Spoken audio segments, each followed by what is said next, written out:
मोक्ष मार्ग प्रकाशक चौथा अध्याय चलेगा।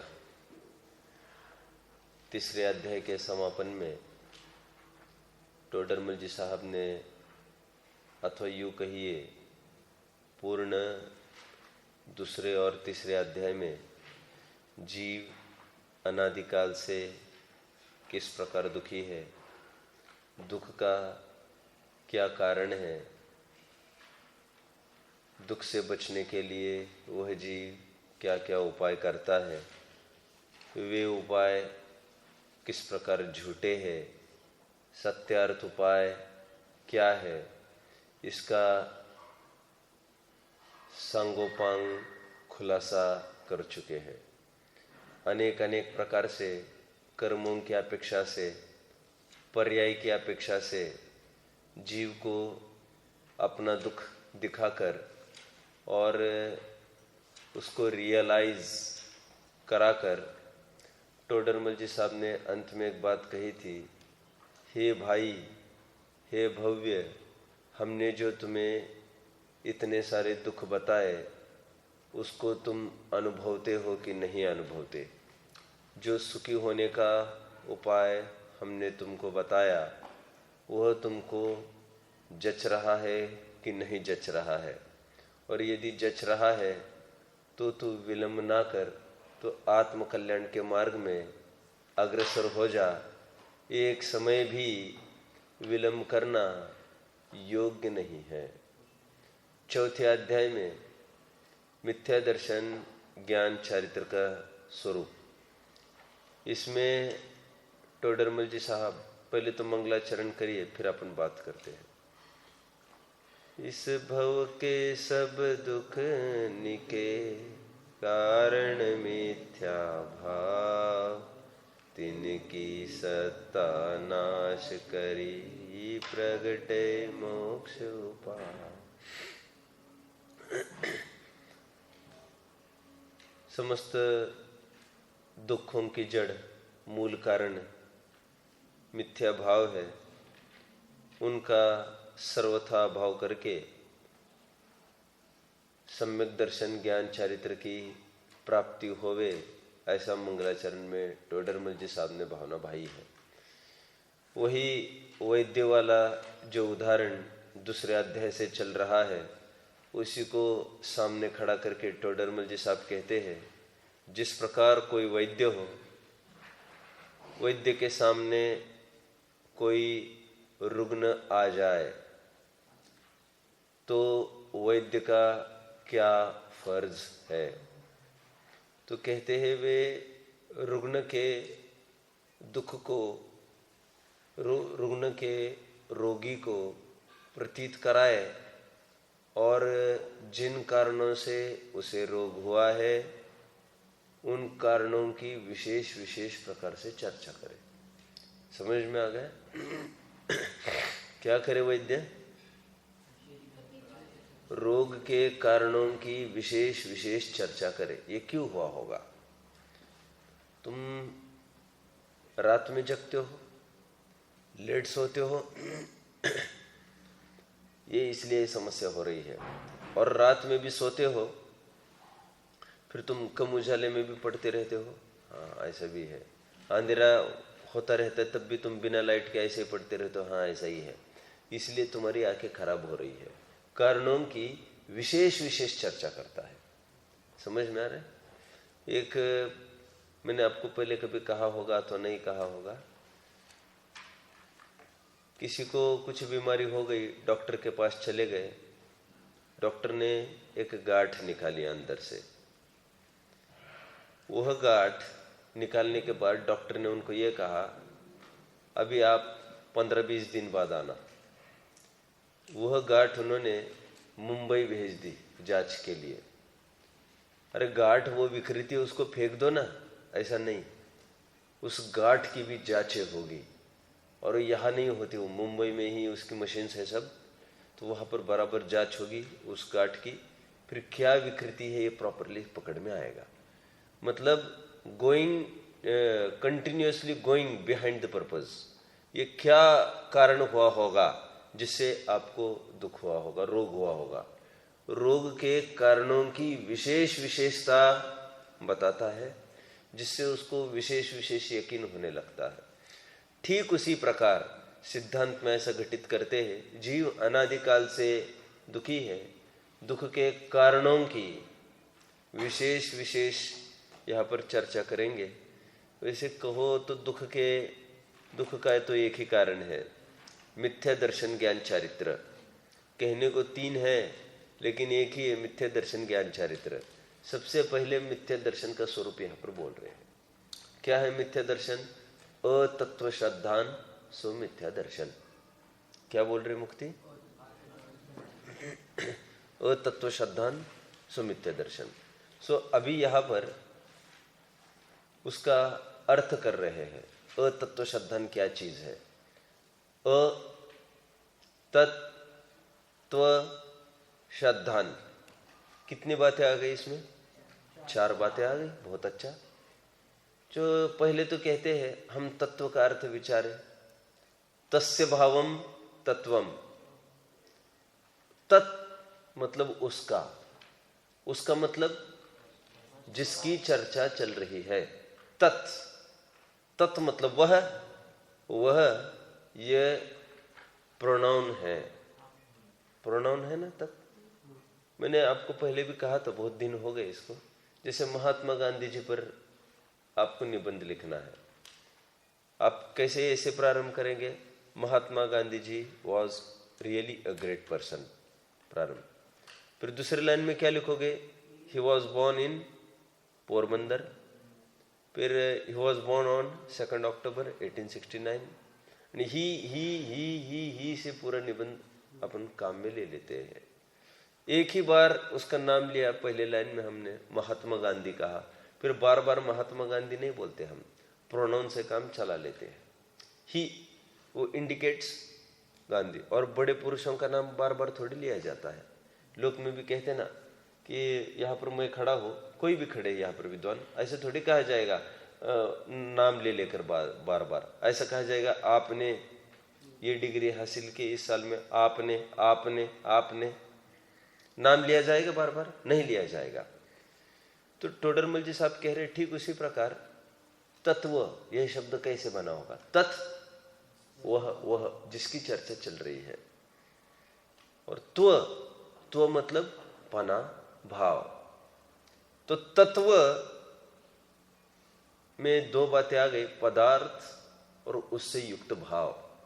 पदार्थ और भाव ये नहीं कह रहा हूं मैं ये कह रहा हूं पदार्थ और उससे युक्त भाव। ठीक है, लगाई है अविनाभावी रूप से।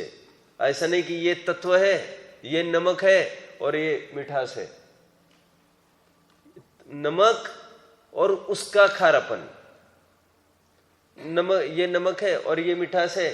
मिठास शक्कर की भी ऐसे भी बोल तो सकते ही है ना। तो उसी की बात करनी है हमको। जिस तत्व की बात कर रहे हो, जिस पदार्थ की बात कर रहे हो, जिस तत्व की बात कर रहे हो, उसी के त्व की बात करो। आप समझ रहे मेरी बात को? एक पदार्थ और दूसरे पदार्थ का भाव, ऐसा नहीं करना है आपको। समझ में आ रहा है सबको? तत्व पदार्थ और उसका भाव। इसलिए मैं हमेशा कहता हूं द्रव्य क्षेत्र काल भावात्मक वस्तु है, जिसमें क्षेत्र और काल एकदम गौण होता है और द्रव्य और भाव ये प्रमुख होता है। समझ रहे आप? सिद्धांत क्या कहा? ध्यान नहीं है आपका। क्या कहा मैंने देवेश? द्रव्य क्षेत्र काल भाव में क्षेत्र और काल को किया जाता है गौण, द्रव्य और भाव को किया जाता है मुख्य, हर जगह। इसलिए देखो ना, हमने कहा खारा नमक, कितनी बातें कही चतुष्टय में से? वस्तु और भाव, क्षेत्र और काल बोला हमने? नहीं बोला।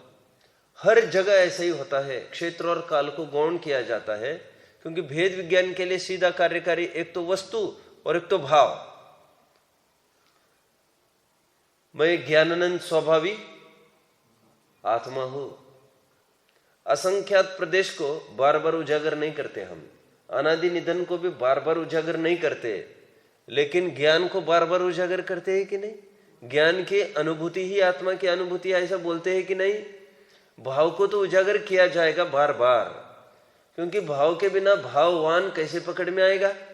और क्षेत्र को और काल को उजागर इसलिए करने की आवश्यकता नहीं है क्योंकि सभी द्रव्यों का क्षेत्र तो कुछ भी एक निश्चित है, क्षेत्र से कोई प्रयोजन भी नहीं है और क्षेत्र कोई ज्ञान का ज्ञेय भी नहीं बनता है।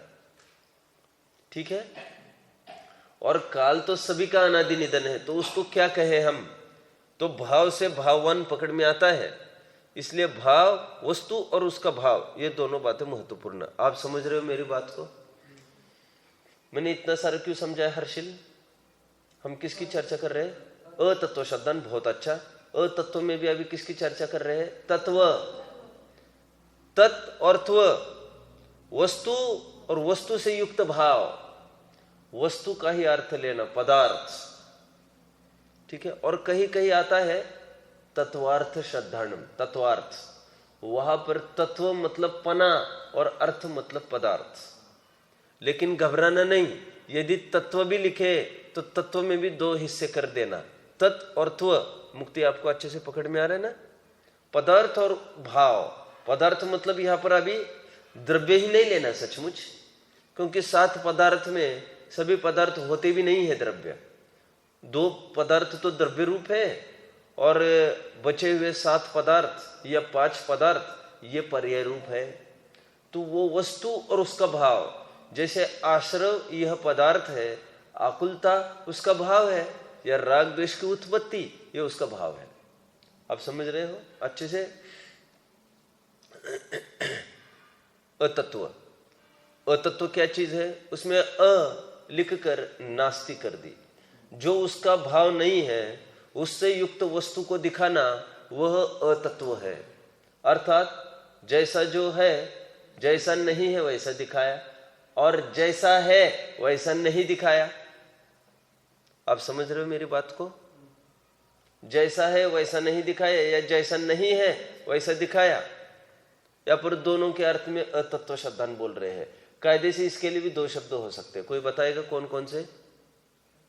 तत्व अश्रद्धान और अतत्व श्रद्धान। देवेश आप पकड़ रहे हो मेरी बात को अच्छे से। आपने पकड़ा आदित्य मेरी बात को। अर्पित पकड़ा। क्या बोला मैंने। रजत बोलो।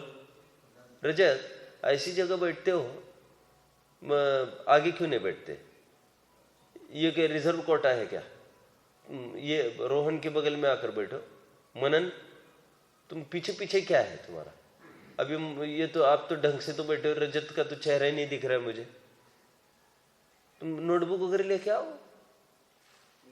वो पास होएगा क्या। चलो पास कर दो भाई जल्दी फटाफट। क्यों भाई, मोक्ष ग्रंथ कहाँ है आपका। तो अभी भी अलमारी पर ही है पड़ा ऊपर। फिर अब कैसे काम चलेगा बताओ। बिना ग्रंथ के आ जाते हो आप, बिना नोट्स के आ जाते हो।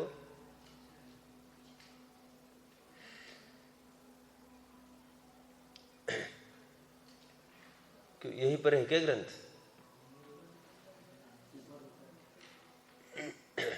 कहाँ तक आए हम। अतत्व श्रद्धान और तत्व अश्रद्धान। तत्व अश्रद्धान मतलब जैसी वस्तु और उसका भाव है वैसा नहीं जानना, और अतत्व श्रद्धा मतलब जैसा भाव नहीं है वैसा जानना। बात तो एक ही है, लेकिन कभी भी कोई भी शब्द खड़ा हो सकता है हमारे सामने। तत्व श्रद्धान या अतत्व श्रद्धान। ठीक है मुक्ति, मैंने तो आपको थोड़ा सा विशेष ज्ञान करा है।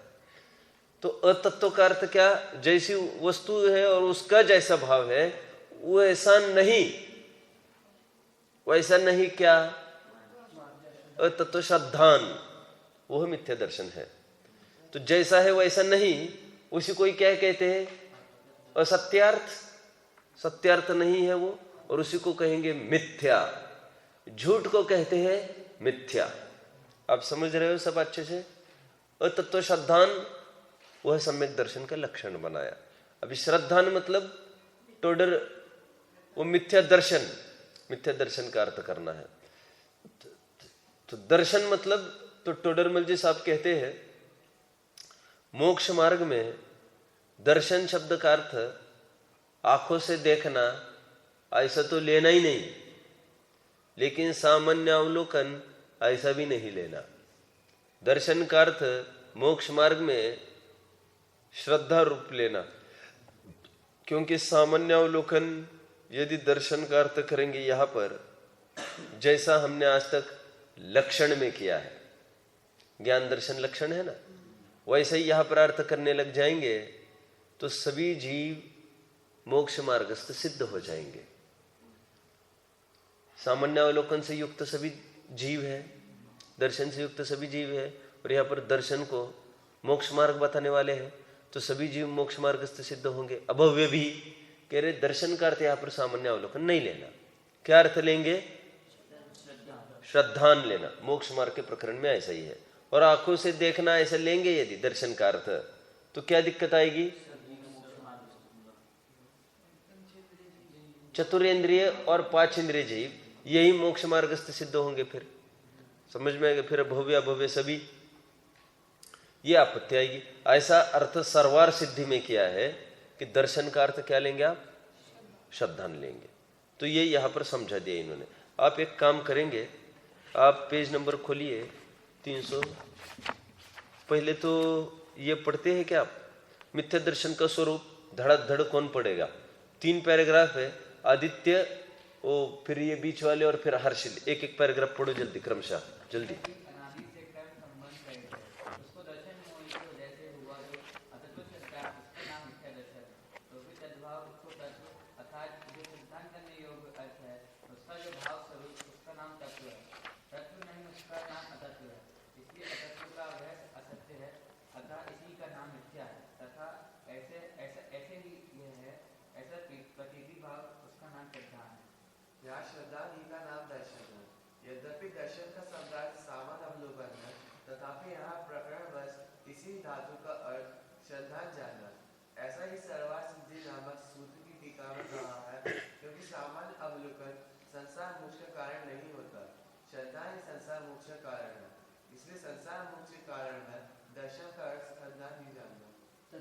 मिथ्या रूप जो दर्शन अर्थात श्रद्धान, उसका नाम मिथ्या दर्शन है।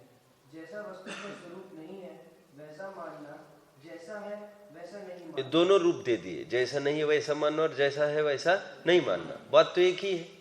ऐसा विपरीत अभिनिवेश अर्थात विपरीत अभिप्राय, उसको लिए हुए मिथ्या दर्शन है। क्लियर? मैंने सब समझा ना, पॉइंट टू पॉइंट पहले समझा है, फिर पढ़ा मैंने। विपरीत अभिनिवेश एक शब्द आया है। अभिनिवेश का अर्थ यहां पर अभिप्राय बोल रही है, ठीक है। अब देखिए, पहले तो एक प्रकरण पढ़ाओ, फिर अभिनिवेश का मैं अर्थ करूंगा। वहां पर लिखिए पेंसिल से, रेफर पेज 315-316। देवेश, कहा लिखोगे? जो अपना प्रकरण चल रहा है रोहन, पेंसिल दो रजत को, कोई अपना काम होने के बाद। रेफर 315-316 भैया, रेफर 315-316। अब वो 315-316 का प्रकरण छाट कर जल्द से जल्द कोई पढ़ो, और वहां पर लिखेंगे आप, क्या लिखेंगे? मुक्ति। रेफर 76 है क्या ये पेज? हाँ 76 लिख दो फटाफट, चलो जल्दी।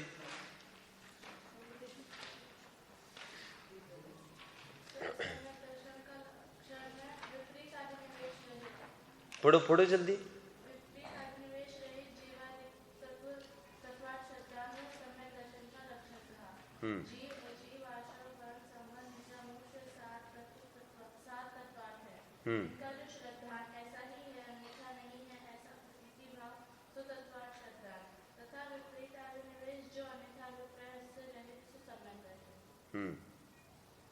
हो गया? पढ़िए पढ़िए। यह विपरीत अभिनिवेश के निराकरण के अर्थ सम्यक पद कहा है।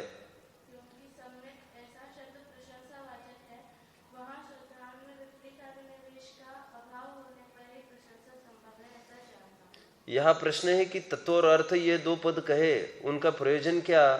तत् शब्द है वह यत शब्द की अपेक्षा सहित है। यथ मतलब जो, तत् मतलब वह। तत् यह शब्द ही वो अपेक्षा रखता है यथ की। महात्मा गांधी की अपेक्षा रखता है ये तत्। तत् मतलब बार बार थोड़ी ऐसे कहने, वह कौन, वह कौन, किसकी बात करे? अरे बोल दिया ना ऊपर महात्मा गांधी। तत् कहा जाता है और जिसका जो भाव अर्थात स्वरूप, सो तत्व जानना। कारण कि तस्य भावस तत्वम, ऐसा तत्व शब्द का समास होता है। तथा जो जानने में आए ऐसा द्रव्य, वो गुण पर्याय, उसका नाम अर्थ। प्रवचन सार की 87वीं गाथा ली थी, याद आ रहा है आपको? द्रव्य, गुण और पर्याय अर्थ संज्ञा से कहे जाते हैं, याद आ रहा है आपको? अर्थ अभिधान अर्थ, और अभिधेय द्रव्य भी, गुण भी, पर्याय भी। अर्थ नाम सबके है, पदार्थ नाम सबके है, वस्तु नाम सबके है। किस किस के? द्रव्य, गुण, पर्याय। इसलिए एक सूत्र बताया था, द्रव्य गुण पर्यायात्मक अर्थम। मुक्ति कुछ समझ में आ रहा है आपको? चलना है आगे, पढ़िए पढ़िए आगे। हर्षिल पढ़ो। एक ऐसा नहीं, वो नहीं, यही अपना। तथा तत्वेन अर्थस्तत्वार्थः, तत्व अर्थात अपना स्वरूप, उससे सहित पदार्थ, उसका श्रद्धान सो सम्यक दर्शन। अपने प्रकरण में जुड़ जाओ, 316। तथा जानने में आए ऐसा द्रव्य, वह गुण पर्याय, उसका नाम अर्थ है। हाँ। तत्वेन अर्थस्तत्वार्थ, तत्व अर्थात अपना स्वरूप, तत्व अर्थात अपना स्वरूप, अपना उससे युक्त बात करो तुम। ऐसा नहीं कि ये आम है, ये आंवला का कशालापन है, ऐसा नहीं। ये आम, ये और ये आम की मिठास। हाँ। उससे सहित पदार्थ, उनका श्रद्धान तो सम्यक दर्शन है। या यदि तत्व श्रद्धान ही कहते तो जिसका यह भाव अर्थात तत्व है, उसकी श्रद्धान बिना केवल भाव ही का श्रद्धान कार्यकारी नहीं है। बराबर। तथा यदि अर्थ श्रद्धान ही कहते तो भाव की श्रद्धान बिना पदार्थ का श्रद्धान भी कार्यकारी नहीं। बराबर। पकड़ में आ रहा है सबको? अच्छे से मनन पकड़ में आ रहा है? मात्र एकांगी रखते हैं प्रकरण को, अर्थ श्रद्धानम सम्यक दर्शनम या तत्व श्रद्धानम सम्यक दर्शनम, तो भी काम नहीं बनता। क्यों? भाव है तो किसकी बात कर रहे हैं आप? और पदार्थ भी कहा तो पदार्थ, इसीलिए तो आत्मा का अनुभव करो, आत्मा का अनुभव करो, ऐसे क्यों नहीं बताया जाता? ऐसा बताने में कौन सी आपत्ति आएगी सूत्र के हिसाब से? किसको डिलीट कर दिया हमने? भाव को डिलीट कर दिया। इसलिए बार बार वो, यही तो समस्या है आठवीं गाथा में। जहनवी सक्कमण जो अणज भाषम वीणा दुगाहे दुम तह परमार्थ बिना व्यवहार को उपदेश, व्यवहार बिना परमार्थ को उपदेश नहीं हो सकता। तह व्यवहारेण विना परमत्वोदेशनम असक्कम। वहां पर क्या समस्या थी उसकी? अरे म्लेच्छ की क्या समस्या थी? वो आचार्य देव ने उसको कहा आत्मा, आत्मा का अनुभव करो। अभी वो टकटकी लगा कर देखने लगे आत्मा क्या चीज है। तो उसको क्या बताना पड़ता है? जो ज्ञान दर्शन वाला है वही आत्मा है। मतलब आचार्य ने क्या कमी रखी पहले बोलते समय? भाव को बताया नहीं, द्रव्य को बताया, और मात्र बताते ज्ञान का अनुभव करो, ज्ञान का अनुभव करो। तो ज्ञान तो एक गुण है, ज्ञान आदि अनंत गुणों का समुदाय, वो तू द्रव्य है ऐसा कैसे ख्याल में आता? इसलिए द्रव्य और भाव को ऊर्ध्व किया जाता है, ना कि एक को। हाँ, अभी यदि उसको समझ में आने लग जाए ज्ञान और द्रव्य ये भाव और भाववान है, एक दूसरों के बिना नहीं रहते, और ज्ञान कहते पूर्ण आत्मद्रव्य आ जाता है। बस अभी ऐसे सुशिक्षित और लिटरेट जीव को अभी आप ज्ञान की अनुभूति करो कहो अथवा आत्मा की अनुभूति करो कहो, बात एक ही है, वो समझ जाएगा। लेकिन नवीन जीव को भाव और भाववान समझाना पड़ेगा। यही है वो प्रकरण जो हमने अभी अभी पढ़ा। अरे हुबहू वही प्रकरण है कि नहीं? है ना? बस फर्क क्या है कौन बताएगा? यहां पर सम्यक दर्शन की चर्चा है, वहां पर मिथ्या दर्शन की चर्चा है। मुक्ति वहां पर अतत्व श्रद्धान की बात, यहां पर तत्वार श्रद्धान की बात, वहां पर विपरीत अभिनिवेश से युक्त की बात, यहां पर विपरीत अभिनिवेश से रहित की बात। आप समझ रहे हो? आपने मुक्ति का उपाय पाठ पढ़ा है सबने? कौन से भाग में है वो? वीतराग विज्ञान भाग 3 में है। वीतराग विज्ञान भाग 3 में मुक्ति का उपाय पाठ है एक। नहीं याद आपको रजत? नहीं याद, कोई बात नहीं। पुरुषार्थ सिद्धि उपाय के आधार से लिखा गया ये पाठ है। उसमें मोक्ष मार्ग का पहले स्वरूप बताया। एवं सम्यक दर्शन ज्ञान चरित्र त्रयात्मको नित्यम तस्यापि मोक्ष मार्गो निषेव्यो भवति यथा तथ्यम। क्या कहा? मोक्ष मार्ग का स्वरूप क्या कहा? सम्यक दर्शन ज्ञान चरित्र मोक्ष का स्वरूप है, मोक्ष मार्ग का स्वरूप है। उसको यथाशक्ति आलम्बन करो, प्राप्त करो। सम्यक दर्शन की परिभाषा क्या लिखी? पुरुषार्थ सिद्धि उपाय, अमृतचंद्र स्वामी। जीवा जीवादीनां तत्वार्थानां सदैव कर्तव्यम श्रद्धानं विपरीताभिनिवेश विविक्तमात्मरूपम तत्। मैंने छंद क्यों बोल के दिखाया अभी इतना सारा? राइट, शैली रही है अमृतचंद्र देव की। कोई भी परिभाषा उठाते हैं वे अस्थि परक नास्ति परक। अस्थि परक क्या है? सम्यक दर्शन जीवा जीवादीनां तत्वार्थानां सदैव कर्तव्यम। सदैव मनुष्यों का यही कर्तव्य है। क्या? जीव अजीव आदि जो 7 पदार्थ है उसका श्रद्धान करे, और श्रद्धानम विपरीताभिनिवेश विविक्तम आत्मरूपम तत्। विविक्तम मतलब रहित। किससे सहित है? तत्वार्थ के श्रद्धान। और किससे रहित है? विपरीताभिनिवेश। अभी सम्यक ज्ञान की परिभाषा क्या करने लग गए देखो।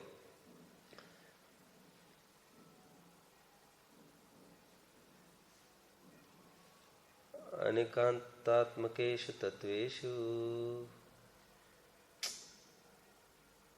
पुरुषार्थ सिद्धि उपाय है यहाँ पर।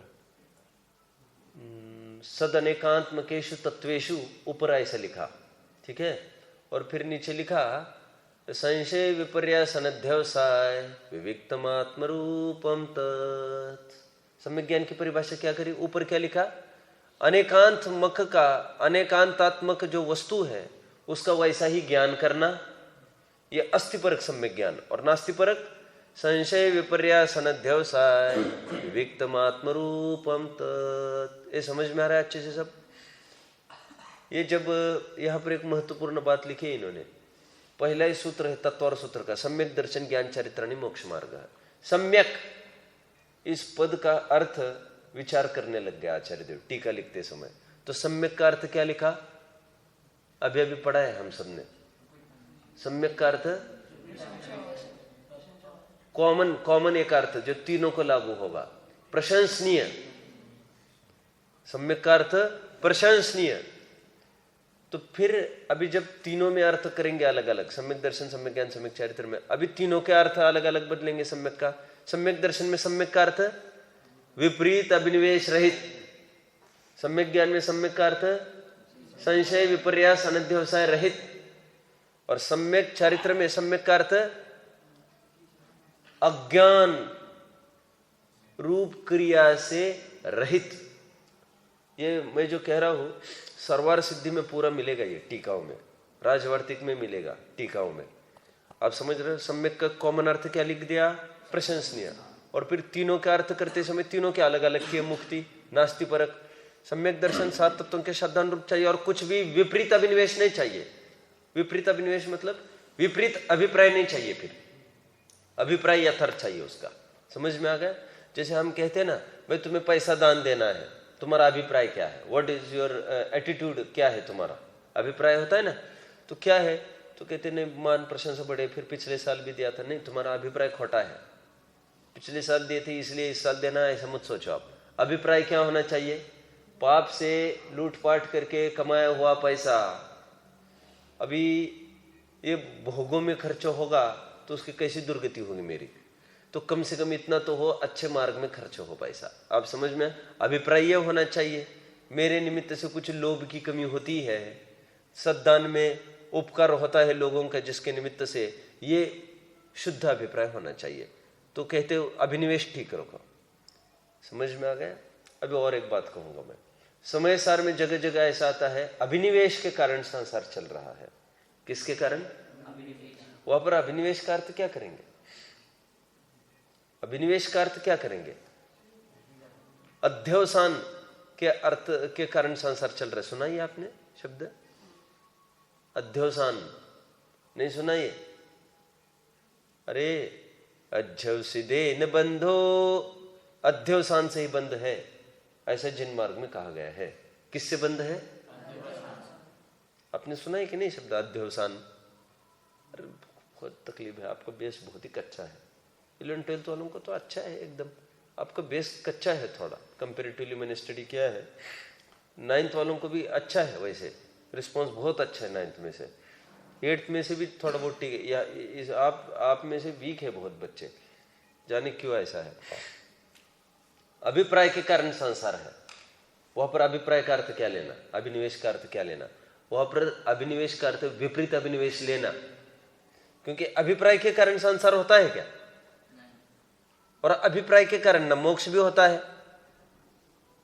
तुम विपरीत अभिप्राय के कारण संसार होता है, यथार्थ अभिप्राय के कारण मोक्ष होता है, लेकिन संक्षेप पद्धति इतनी है, अभिनिवेश के कारण संसार। तो समझ लेना ये विपरीत अभिनिवेश की चर्चा करना चाहते हैं, बार बार बताएंगे नहीं है अपने को। आप समझ रहे हो मेरी बात को। अभी इस न्याय से आप विचार करो, तत्वर सूत्र लिखा गया, क्या सूत्र लिखा था? सिद्धे नामक ब्राह्मण ने क्या सूत्र लिखा था? ज्ञान दर्शन चारित्राणी मोक्ष मार्ग। वैसे विचार करो हम यदि, तो क्या गलती थी फिर? कुछ भी गलती नहीं थी वैसे, लेकिन आचार्यों को ऐसा लगा, आचार्य उमा स्वामी को, कि कोई ऐसा नहीं समझ ले वे श्रद्धा ज्ञान चारित्र का होना ही मात्र मोक्ष मार्गस्थ है, इससे तो समस्त जीव मोक्ष मार्गस्थ सिद्ध होंगे, तो उसमें सम्यक पद जोड़ दो। सम्यक दर्शन ज्ञान चारित्र का अकेले का होना मोक्ष मार्ग नहीं है, उनका सम्यक होना मोक्ष मार्ग है, तो सम्यक पद जोड़ दिया। लेकिन सम्यक नहीं जोड़ते तब भी कहना तो उसका वही होगा, लेकिन ये अज्ञानी जीव कैसे समझेंगे? आप समझ रहे हैं ना मेरी बात को? कौन फॉलो कर रहा है मेरी बात को पॉइंट टू पॉइंट? वैसे मैं तो फेस से पकड़ रहा हूं, कौन फॉलो कर रहा है?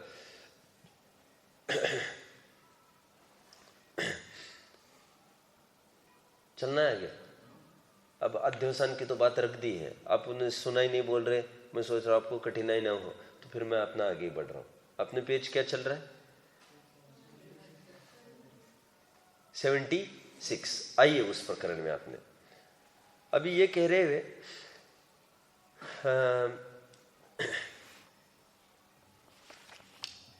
अपने को कल परसों फिर ये पेज रेफर करना है जो आप भी रेफर कराया था, हूबहू वैसे ही प्रकरण यहाँ पर भी उठाए, वहां पर भी उठाया। आगे बढ़े अपन, पहले फिर देखेंगे।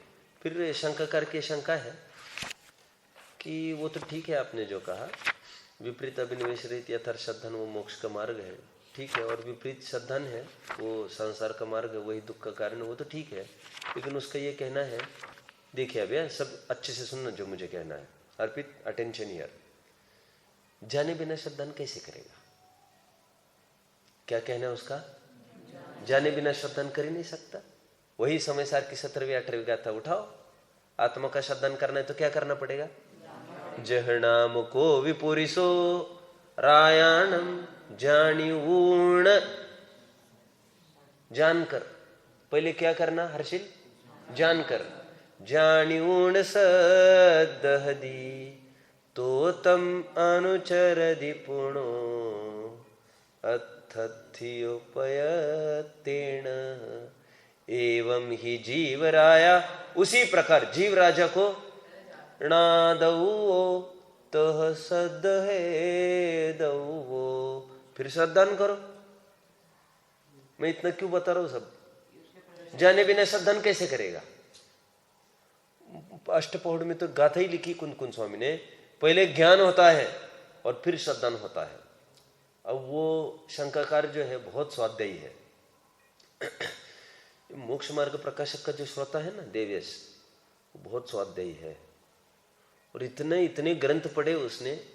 इसलिए आप देखेंगे टोडरमल जी और शंकाकार के बीच में ज्यादा से ज्यादा आधार शंकाकार ने रखे इस ग्रंथ में, ग्रंथ के आधार, और टोडरमल जी साहब ने आधार कम और युक्ति ज्यादा रखने का प्रयास किया है। आधार ज्यादा क्यों बोल रहे इतने सारे? वो पढ़ा लिखा है। अब वो खड़ा हो गए तुरंत। अभी टोडरमल जी साहब ने क्या बताया था रोहन?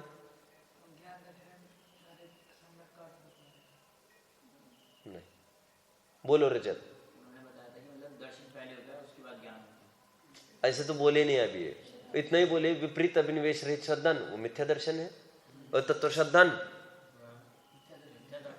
विपरीत अभिनिवेश रहित नहीं, वेरी सॉरी, विपरीत अभिनिवेश सहित जो अतत्व श्रद्धान वो मिथ्या दर्शन। इतना ही बिंदु उठाया इन्होंने। अब वो क्या बोल रहा है? भाई जानेगा तो श्रद्धान करेगा। देखो ज्ञान को उसने बीच में लाया अभी, और जानने का तो श्रद्धान करेगा मतलब क्या समझ रहा है ये मालूम? जानना मतलब केवल ज्ञान। और बोले केवल ज्ञान तो है नहीं हमको, सर्व सब कुछ यथार्थ भाषित हो तभी तो श्रद्धान हो। ज्ञान बिना का श्रद्धान खर विषाणुवत गधे के सिंह समान है, और केवल ज्ञानी हो गए तभी तो श्रद्धान होगा। शंका करके शंका खड़ा हो गया अभी वो। आप समझ रहे सब लोग कहते हैं भाई हमारे पास ज्ञान नहीं, हमें कैसे सम्यक्त हो, हमें कैसे सम्यक्त हो। अरे ये लोग कोई वो दूसरा वो शंकाकार नहीं है, या हम ही लोग हैं। हम आज भी नहीं मानते हैं क्या? जो पंडित बहुत गाथा याद किए वाला है उसको तो हम मानते हो जल्दी सम्यक्त को प्राप्त होंगे, हम भी ऐसा मानते रहते हैं। अब सम्यक्त तो हमको कहाँ से होगा? आप जैसे को होगा आपको। क्यों? आपको क्या दिक्कत है? आप भी संगी पंचेंद्रिय, हम भी संगी पंचेंद्रिय है, जबकि बात उल्टी है। मैं हमेशा कहता हूं रजत उल्टी क्यों है? जिसको ज्यादा आता है ना उसको सम्यक तो कठिन है थोड़ा। 1 मिनट में मैं सिद्ध करके दिखाऊं, मुक्ति सिद्ध करके दिखाऊं, देखो जादू करके दिखाऊं। मुक्ति कहते पापा जी तो जादू करा के दिखाते रहते हैं। दिखाओ जादू करा के। अरे बोलो। हाँ। वंदितु सौव सिद्धे धुवमचल मनोवमं गदिं पत्ते ओछामि समय पाहुड़ मिणमो सुध केवली।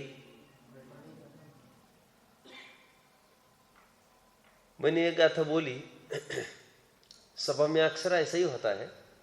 मैं कुछ गाथा बोलने लग गया, विद्वान कुछ गाथा बोलने लगता है, एक पक्ष होता है जो बराबर वे भी गाथा बोलने लगते हैं। होता है कि नहीं ऐसा? 3 भुवन में सार। अभी कौन बोल गया? वे बोल गए जिनको याद है, और जिनको याद नहीं वे तो कुछ बोलेंगे नहीं बेचारे। तो जिनको याद नहीं है उनका ध्यान अर्थ भाव की तरफ केंद्रित हो जाता है, और जिनको याद है ना उनकी ऐसी बुद्धि हो गई है उनको अर्थ और भाव की तरफ बुद्धि जाती नहीं। उनको तो इसमें उनको उपयोग दौड़ता रहता है। क्या वो बात हमको भी आती गाथा, हम भी बोले, बहुत होता है ऐसा। मैं जैसे बोला, देखो मोक्ष मार्ग प्रकाशक में ऐसा लिखा है 192 पेज पर कि जिन जीवों को, तो साहब पंडित जी 192 नहीं 193 है, ठीक है पंडित जी, तो मुझे क्या कहना, उसका उपयोग कहां पर हो रहा है? हम वस्तु दिखाना चाहते हैं और वो पेज में आ गया है। आप समझ रहे हो? तो मैं कह रहा हूं जिनको ज्यादा आता है उनको तो और कठिन है सम्यक तो, क्योंकि उनका उपयोग उस शब्द में दौड़ता रहता है, शब्द की रचना में। और जिनको शब्द की रचना आती नहीं उनके पास एक ही चारा रह जाता है, क्या?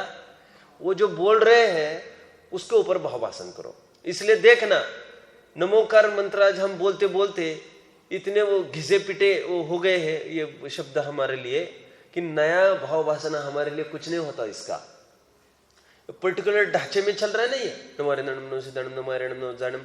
अब तुमने विचारा कितना, और जिसने पहली बार उसको याद नहीं नमोकार मंत्र नमो अरहंताणम, अब वो विचार कर करके बोल रहा है। अरहंतों को नमस्कार बोला था पहले, नमो अरहंताणम, फिर सिद्धों को नमस्कार बोला था नमो सिद्धाणम। अब वो अर्थ कर करके विचार। मैं क्यों बोल रहा हूं इतना सारा? जानेगा तो श्रद्धान करेगा, उसका कहना है जानना मतलब केवल ज्ञान। ठीक है, ऐसा अर्थ लगाया उसने, क्योंकि ग्रंथ में ही लिखा था यह हुआ। प्रश्न पढ़ो हर्षित 77 पढ़ो। प्रश्न है कि केवल ज्ञान के बिना सर्व पदार्थ यथार्थ भाषित नहीं होते, और यथार्थ भाषित हुए बिना यथार्थ श्रद्धान नहीं होता, तो फिर मिथ्या दर्शन का त्याग कैसे बने? आगे वो भागना चाहता है जिम्मेदारी से, और जिम्मेदारी से वैसे नहीं भागना चाहता है, ठोस आधार पेश करके ग्रंथ का जानेगा। तो ग्रंथ में ऐसा कहीं नहीं लिखा था क्या? कैसे नहीं लिखा था सिद्धांत?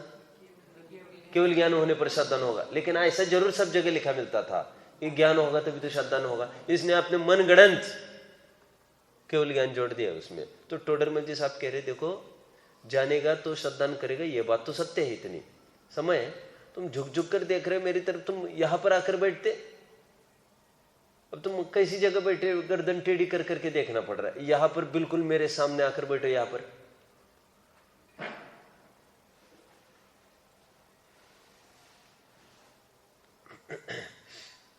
ठीक है, टोडरमल जी साहब की एक आदत है, अब फिर वहां बैठ गए क्या, मैं यहां कह रहा था, बस बैठ जाओ। हाँ, टोडरमल जी साहब की एक आदत है, तुरंत शंकाकार की बात को जोर जोर जोर जोर, चलो हट जाओ, ऐसा नहीं। फिर तुम जो कह रहे हो वो तो सत्य ही है, ये मनोवैज्ञानिक शैली है बोलने की। ठीक है, आपकी तो अपेक्षा ठीक है, लेकिन हमें ये कहना है तो उसका आधा जोर कम पड़ जाता है विरोध का। होता है कि नहीं सिद्धांत ऐसा?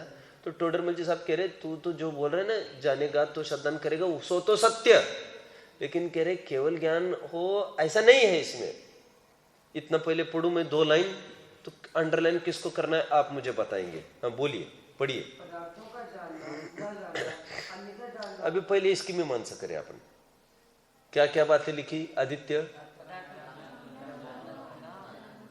मुक्ति क्या क्या बातें लिखी? 3 क्या क्या बातें लिखी दीपक? देखिए मैं थोड़े आपको फंक्शन बताऊंगा कैसा होता है। क्षोभशम है ना आज हम सबको, ज्ञान का उघाड़ है कि नहीं आज हमको? ज्ञानावरण का क्षोभशम होता है तो 3 बातें होती है। सर्वघाती स्पर्धकों का उदयाभावी क्षय, उन्हीं का सदावस्था रूप उपशम, और देशघाती स्पर्धकों का उदय। 3 बातें हैं मुक्ति, बोलिए कौन कौन सी?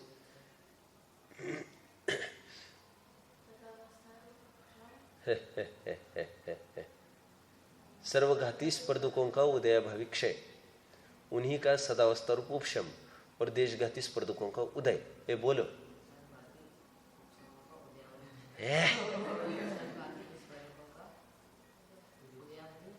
मैं तो समझ रहा हूं मुक्ति को, या ऐसा नहीं आ रहा है?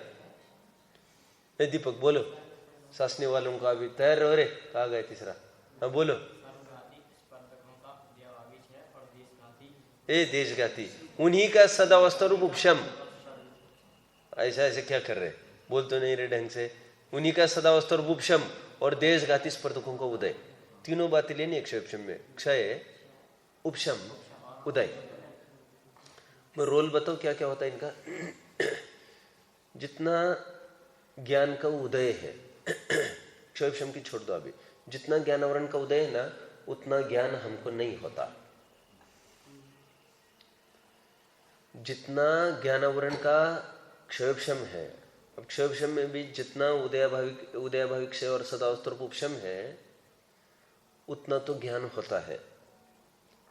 और जो देशघाती स्पर्धक का उदय है, उसके कारण अस्पष्टता होती है, विपरीत जानना होता है। अभी यहाँ पर क्या क्या लिखोगे अंडरलाइन कर करके कौन बताएगा?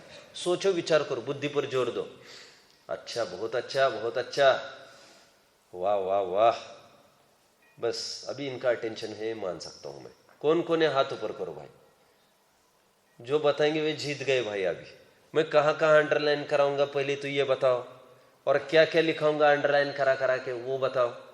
चलो इतना बताओ, मैं कहाँ कहाँ अंडरलाइन कराऊंगा अभी, इतना ही बताओ, तो हेतु बाद में देख लेंगे। ये कौन बता सकता है? हाथ ऊपर करो। सिद्धांत बहुत अच्छा, 5 7 8, यही 7 8 रहते बस। मुक्ति आपको भी नहीं समझ में आ रहा है, मुक्ति भी 7 8 में नहीं है। ये बहुत खेद की बात है। लोग कहेंगे पंडित जी की लड़की है।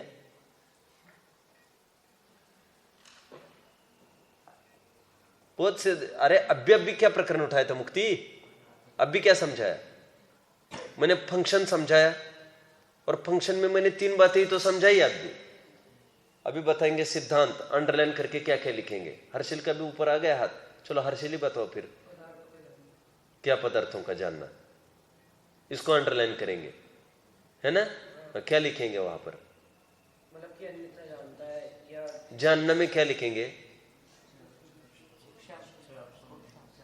इसमें लिखेंगे सर्वघाती स्पर्धकों का उदयाभावी क्षय और उन्हीं का सदावस्था रूप उपशम। ये थोड़ा दबी रही ना सर्वघाती, तो थोड़ी राहत मिलती है अपने को, तो जानना होता है उसमें। हाँ, और न जानना में क्या लिखेंगे? उदय। नहीं उदय नहीं, सुनो अभी यहाँ पर उदय मतलब देशघाती स्पर्धक वाले उदय की बात नहीं करना चाहते। ये सुनिए आप ध्यान से, क्षयोपशम में जो उदय आता है उसके बात नहीं है यहाँ पर। ये टोटली ज्ञानावरण का जो उदय होता है उसकी बात है ये। न जानना में ज्ञानावरण का उदय, यहां पर ऐसे लिखो अंडरलाइन करके, न जानना में। और पदार्थों का जानना में क्या लिखोगे? वो क्षयोपशम के अंतर्गत उदयाभावी क्षय और उन्हीं का सदावस्तरूप उपशम। और अन्यथा जानना में क्या लिखोगे? क्षयोपशम के अंतर्गत देशघाती स्पर्धकों का उदय। अब कौन समझ पा रहा है? अब हाथ ऊपर करो। अभी तो भले आदमी करो। कितने हाथ ऊपर आ गए? मुक्ति, सो सैड। मुक्ति अभी भी नहीं आ गया? बता पाओगी? बताओ, देखो तो जरा।